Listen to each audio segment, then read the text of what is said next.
Blessings, yes, the Most High is gathering in Israel. I'm Elder Ricard Shiar of the Gathering of Christ Church, here with a timely broadcast tonight. All praises be to the Most High here in the new year. Actually, while everyone else in the earth believes something different. Okay? Folks, we're in a new year. See? We're in a new year. And prophecy falls right on that 364-day calendar. That's right. Falls right on it. The great multitude, the theme calendar for this year's Gathering of Christ Church. That's right. Annual calendar. See? Make sure you go to gatheringofchrist.org, get your calendar, stay on time. Okay, gatheringofchrist.org. Now, brothers and sisters, in 2012, 2013, the Most High gave us the understanding of the times. The 364-day cycle from the heavens, where a year is divided into 52 weeks, and we are not to vary from it. And it's deep that he gave it to us at that time, because 2013 is when we said, listen, you can't deal with the moon only according to the book of Jubilees. You must use both sun and moon to be on time. The year starts on the first day of the week, and it ends on a Sabbath. Every year, according to the heavens, it was like that since the beginning. Since the beginning. Now, equal parts day, equal parts night, like the Most High revealed to us in 2012. Well, it takes another 50 to 70 years for it to line up exactly like that. Hence the reason, if the Most High didn't give it to us while we were near the homeland, Sinai calculations east of Greenwich, we would not have received the times according to Sabbaths. All praises be to the Most High who has given us his time so that we can what? Be in front of prophecy. Out of nowhere. While everyone is waiting for the new year, what did the Most High do? February 28th. New Year. We were celebrating Friday sundown to Saturday sundown, right? At the end, and Saturday sundown would begin a new year. And what happened? Boom, bombs away. Edom bombs Iran on our way to the Sabbath service, on our way to New York. It so happens it was snow on the ground and everything, and all of a sudden on that day, things started warming up. Then rain came to sweep all the snow away, and the temperature has begun to change. Shifting from where? From winter to spring. Now check this out. Look at this. Check this out.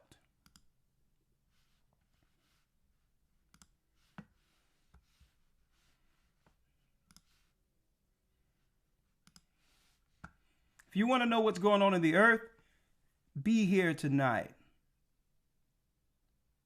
Now, because we already had a lesson prepared for the church Saturday, even though I touched on the war, brothers and sisters, I wanted to wait until Wednesday so that we can unpack it all according to prophecy. We've been talking about this particular war for a long time before YouTube. And I wanted to be able to unpack it and what its significance and what it means that now America is in a war.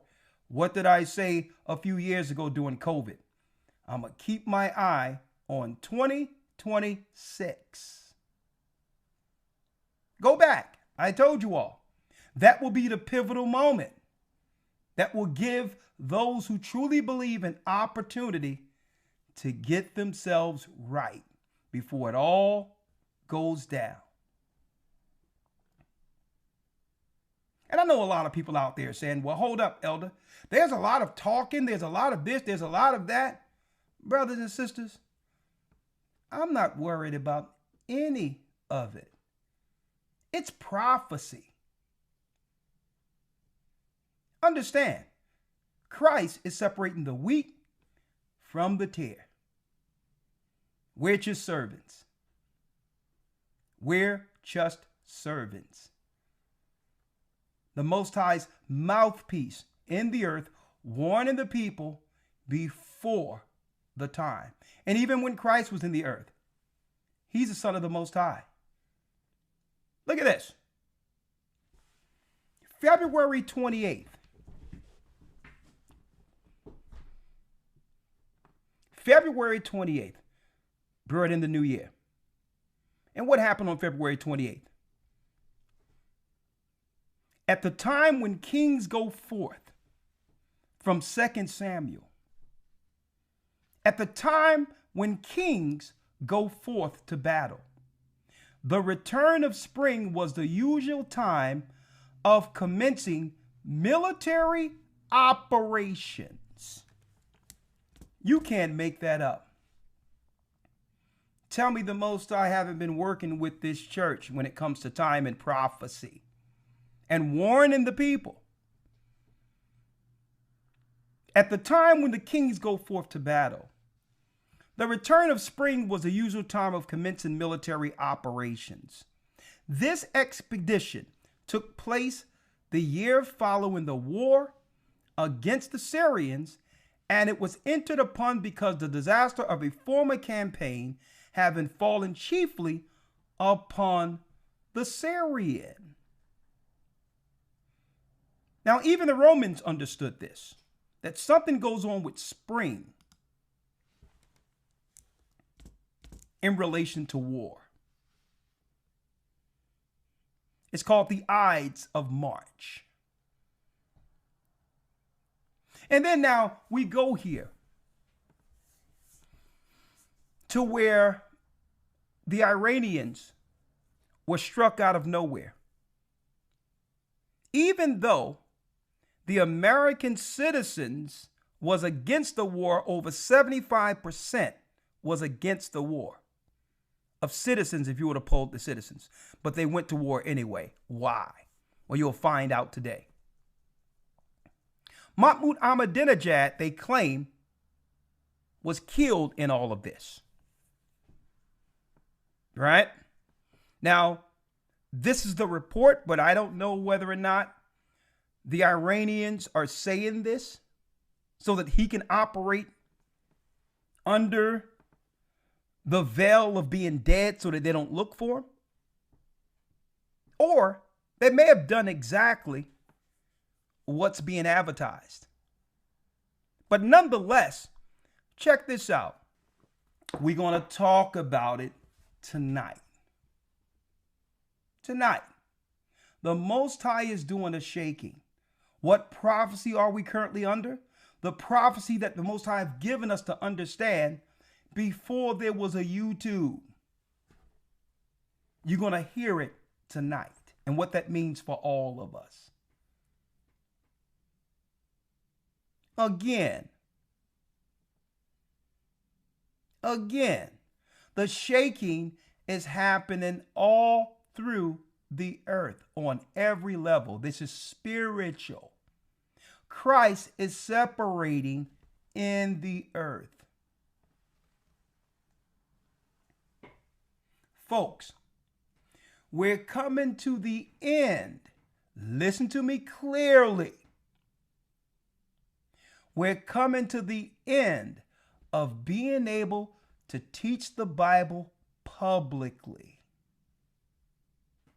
it will, yeah, listen, it will be deemed illegal. What you're seeing here, understand. What you're seeing here is one of the very few things AI could never replace. Understand, and they know this because AI go off of algorithms, patterns, when sometimes we don't know what we're going to teach from one day to the next until the Holy Spirit reveals it. So what are we doing prophetically? It's time to go in now. It's time to go in.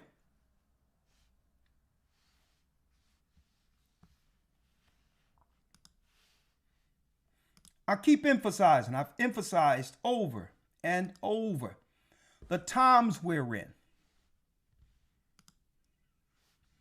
According to 2nd Baruch, the 27th chapter. Now, what I'm going to do is I'm going to read this out of the pseudepigrapha of the Old Testament. It's almost the same prophecy we hear about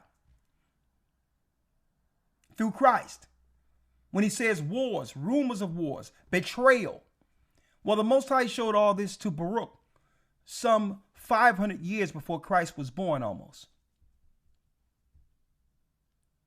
And Christ quantified the times we would be living in the end days. Let me read this real quick.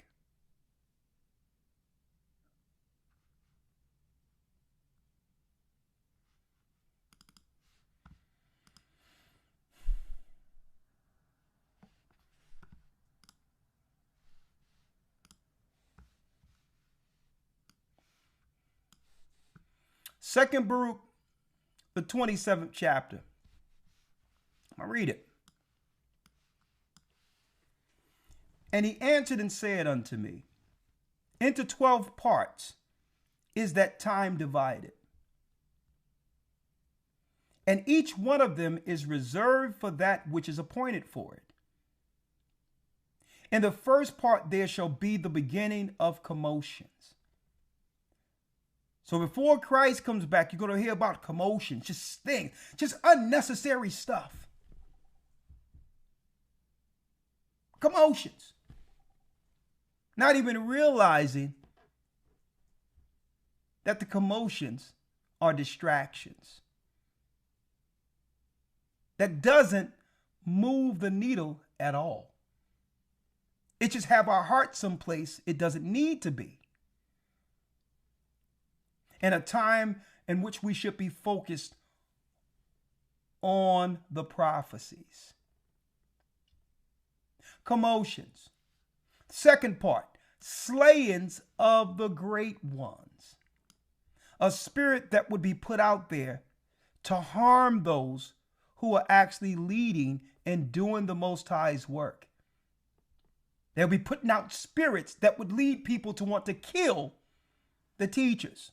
Those who would do right and guide the people through.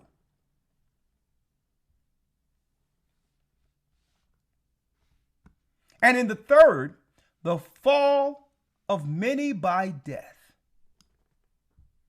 Like not only what we were seeing during the time where they separated us from our families and didn't allow us to go in the room when remdesivir and all these other things was happening.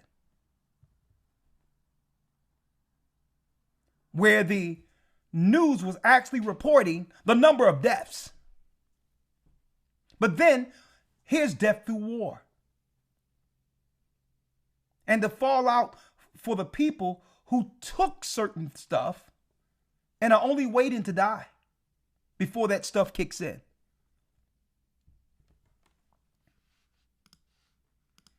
And in the fourth part, the sending of the sword. Declaration of war. And the fifth part, famine, and the withholding of rain. I'm going to break down what that is in a moment. How we can quantify what that is within our current society. And in the sixth part, earthquakes and terrors. And in the eighth, wanting. Wanting. And in the eighth, the seven is wanting. And in the eighth part, a multitude of specters and attacks of the Shadim.